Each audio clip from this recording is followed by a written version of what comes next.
আল্লাহ তুমি আমার গুনাহগার উম্মতকে বাঁচাও।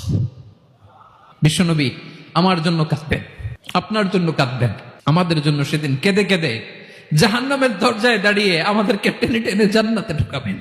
কিয়ামতের ময়দানে ওই বিভীষিকাময় সময়ে মুসিবতের কালে মানুষগুলো পাগল হয়ে বিশ্বনবীকে খুঁজতে আরম্ভ করবে।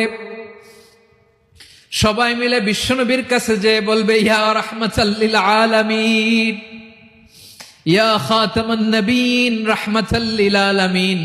দেখেন আমাদের কি অবস্থা, কি কঠিন বিপদে আমরা আছি, দাঁড়াতে পারি না, সূর্যের আলোতে ঘেমে হয়রান।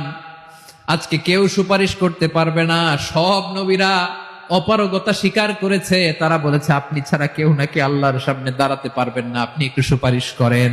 বিশ্বনবী বলবেন, আসো আসো, আজকের দিনে আমি ছাড়া আল্লাহর সামনে কেউ দাঁড়াতে পারবে না।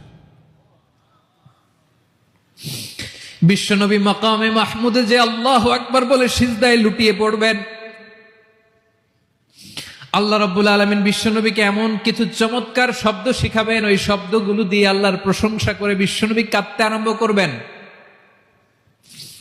বিশ্বনবী এমন ভাবে অজর দ্বারায় সিজদায় লুটিয়ে পড়ে কাঁদবেন, রব্বুল আলামিনের রহমতের দরিয়ায় জোশ লেগে যাবে। রব্বুল আলামিন এই দৃশ্য থেকে সহ্য করতে পারবেন না। রব্বুল আলামিন বলবেন, ইয়া মুহাম্মদ ইরফা রাসাক, ও নবী আপনি মাথা তোলেন, মাথা তোলেন, আপনার কান্না আমি সহ্য করতে পারি না। নবী আপনি মাথা তোলেন, সাল তুতা, আজকে আপনি যা চাবেন তাই দেব। নবী আপনি সিজদা থেকে মাথা তুলেন, সাল তুতা,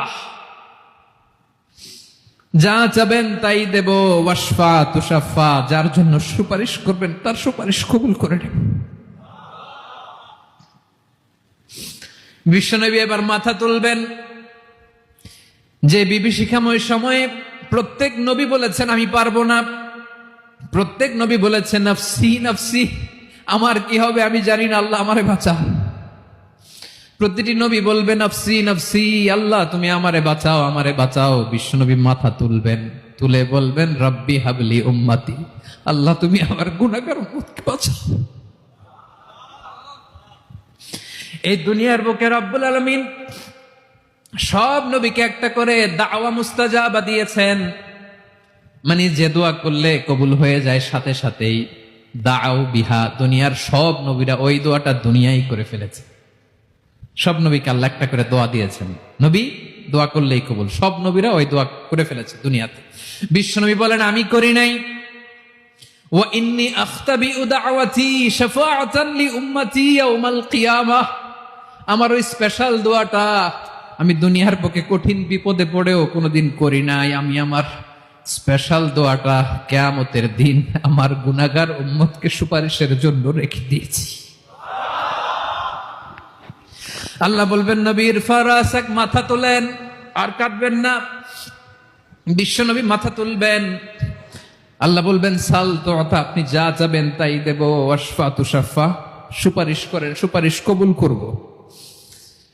বিশ্বনবী বলবেন আল্লাহ ওই স্পেশাল দোয়াটা দুনিয়াতে করি নাই, আজকে আমি তোমার দরবারে দাঁড়িয়ে কিয়ামতের দিন ওই দোয়াটা করছি। আল্লাহ আমার যে উম্মতের হৃদয়ে যাররা পরিমাণ ঈমান আছে, আমার একটা উম্মতকেও তুমি জাহান্নামে ঢুকাতে পারবা না। বিশ্বনবী পাগলের মতো একবার হাউজে কাউসারে যাবেন, একবার সিরাতে যাবেন, একবার পুলসিরাতের দিকে, একবার হাউজে কাউসারের দিকে, পাগলের মতো দৌড়াতে থাকবেন, তার কোন গুনাহগার উম্মত যাতে জাহান্নামে ঢুকে না যায়। সেদিন কেউ সুপারিশ করতে পারবে না বিশ্বনবী ছাড়া।